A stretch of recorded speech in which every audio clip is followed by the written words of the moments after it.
Okay guys, here are the next 3 chapters of Wayside School is Falling Down.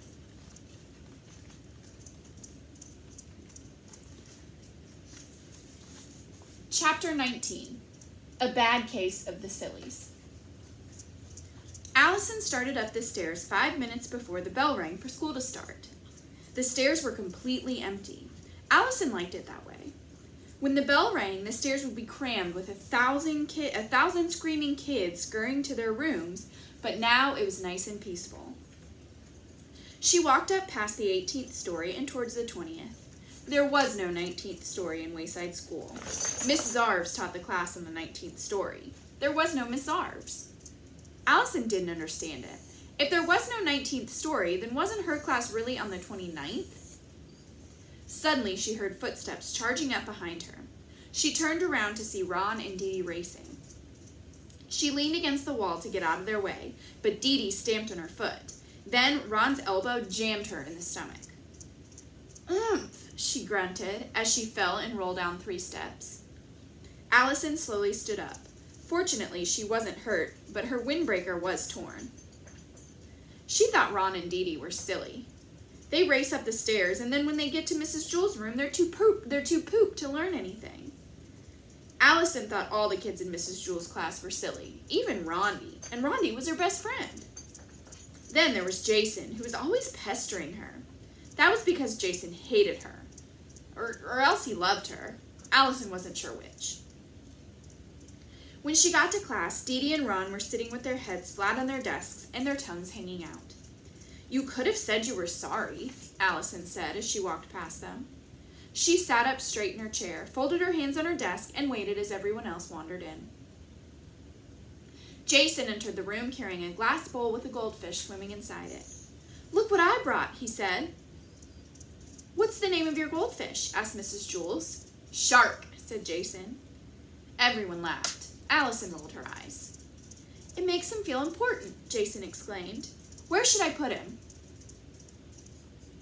"How about on the top of the coat closet?" suggested Mrs. Jewell. Jason had to stand on a chair on his tiptoes. He held the bowl at the very bottom as he tried to nudge it over the edge of the closet. Suddenly, the chair toppled over. "Ah!" yelled Jason as he fell on the floor.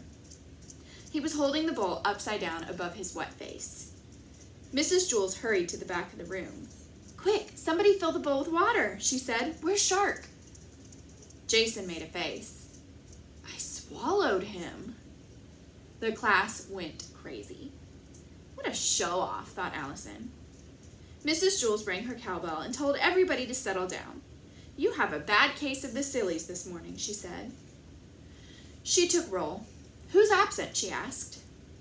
"Allison," said Rondi. "Very funny, Rondi," said Allison. "Anybody besides Allison?" asked Mrs. Jewell. "I'm here, Mrs. Jewell," said Allison. She sat behind Eric Fry, so she thought Mrs. Jewell couldn't see her. Eric Fry was the biggest kid in the class. "Just Allison," said Mrs. Jewell. She marked it on her green roll card. "Damien, will you please take the roll card to the office?" Allison stood up. "I'm not absent," she said. Damien took the roll card and marched out the door. "Mrs. Jewell, did you just mark me absent?" asked Allison. Mrs. Jewell didn't answer her. Allison marched to her desk. "Mrs. Jewell, did you mark me absent?" she asked again. Mrs. Jewell looked up. "Terrence, what are you whispering about?" "Nothing," mumbled Terrence. "If you can say it to Jenny, you can say it to me," said Mrs. Jewell. "Get off my case, buzzard face," said Terrence. "Terrence!" exclaimed Mrs. Jewell. "Go write your name on the blackboard under the word discipline." "But that's what I said to Jenny," Terrence protested. "Mrs. Jewell, what about me?" Allison demanded. Mrs. Jewell ignored her. Allison screamed as loud as she could. Mrs. Jewell didn't hear her. Allison faced the class. "Can't anybody see me?" she asked. Nobody answered her. "Rondi!" shouted Allison. "Dana! Jason!" "This isn't funny," said Allison. "I know you're all just pretending." She stood right in front of Jason, leaned over his desk, and stared him straight in the eye. "I know you can see me," she said. "You're trying not to laugh." He stared right through her. She stuck out her tongue at him. He leaned forward, causing Allison's tongue to lick his nose. "Ugh!" she exclaimed, then wiped her tongue on her sleeve. Mrs. Jules began the morning lesson. "Have you gone crazy?" shouted Allison. She ran out of the room and down to the class on the 29th story. "Come quick," she said. "There's something wrong with Mrs. Jules' class." No one heard her.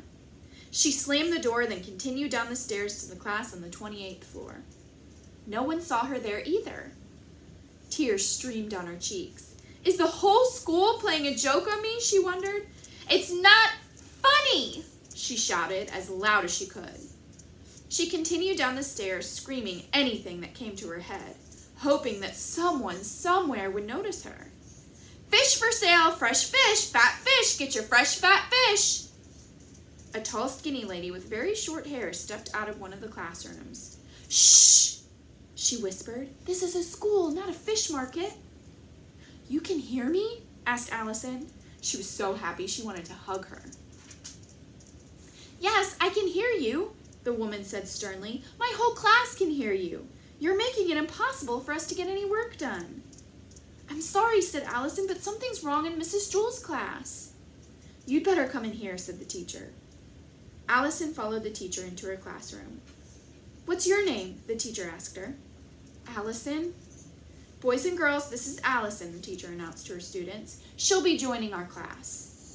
"What?" said Allison. "But my name is Miss Zarves," said the teacher. "Welcome to the 19th story." Chapter 19, A Wonderful Teacher. Allison was still on the 19th story. The desks were arranged in clusters of 4. Allison sat at a cluster with a girl named Virginia, a boy named Nick, and a boy named Ray. But Virginia looked old enough to be her mother, and Nick looked like he should be in high school. Ray was a couple of years younger than Allison. "Miss Zarves is a wonderful teacher," said Virginia in a sing-song voice. "She's the nicest teacher I ever had." "She's the only teacher you ever had," said Nick.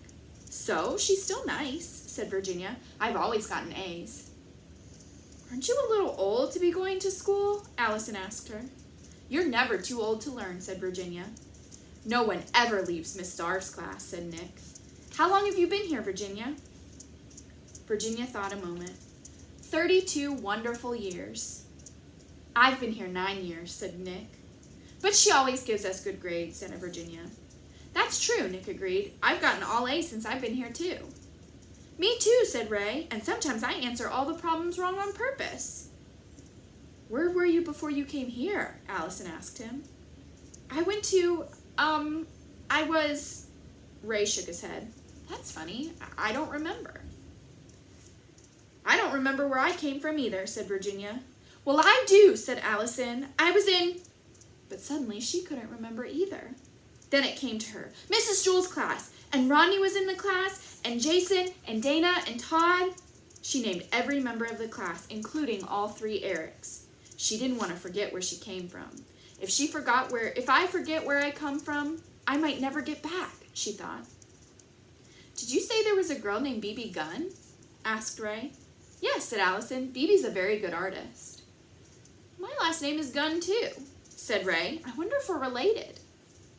"Ray, no talking, please," said Miss Zarves.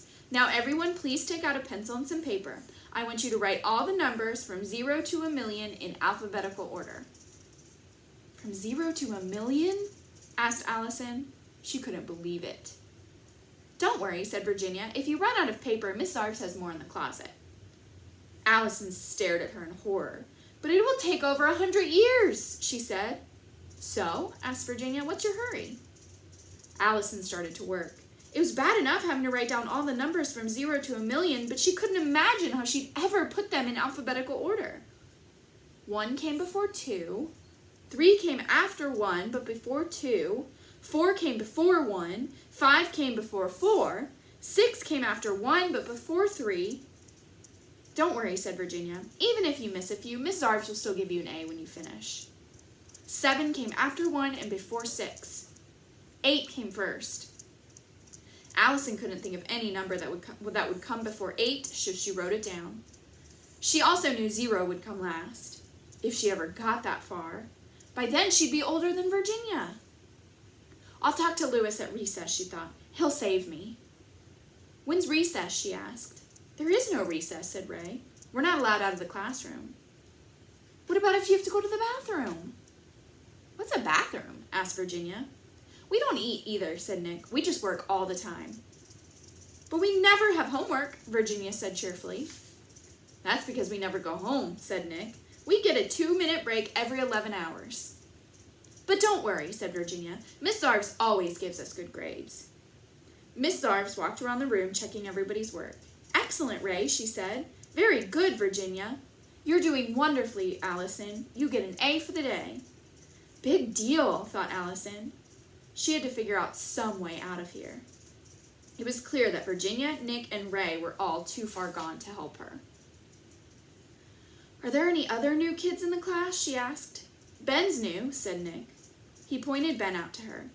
Ben appeared to be about Allison's age. She was glad about that. When the 2-minute break came, she went over and talked to him. Are you Ben? She asked. No, he said.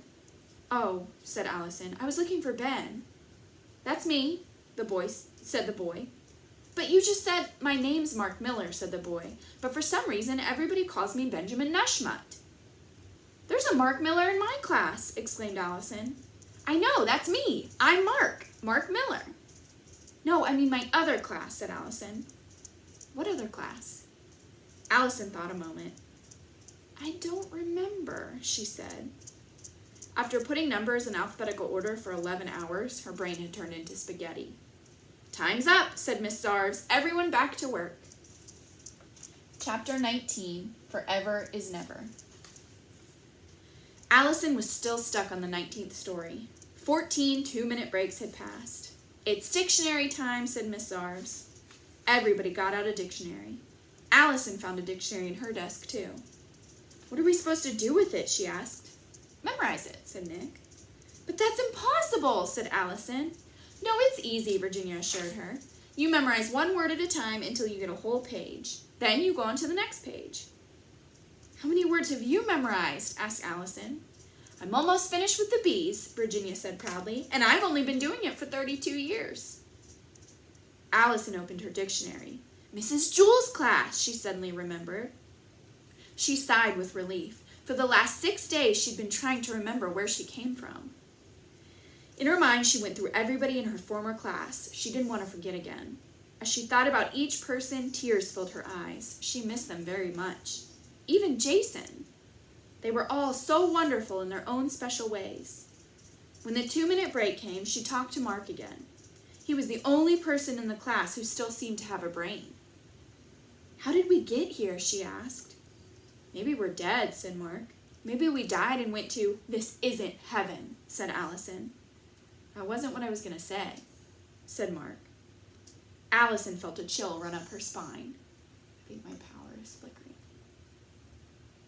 Allison felt a chill run up her spine. She looked at Miss Zarves. Miss Zarves smiled back at her. But she seems so nice, said Allison.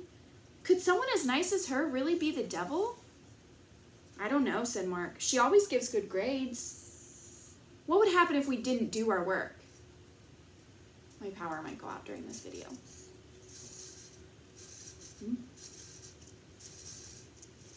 What would happen if we didn't do our work? Asked Allison.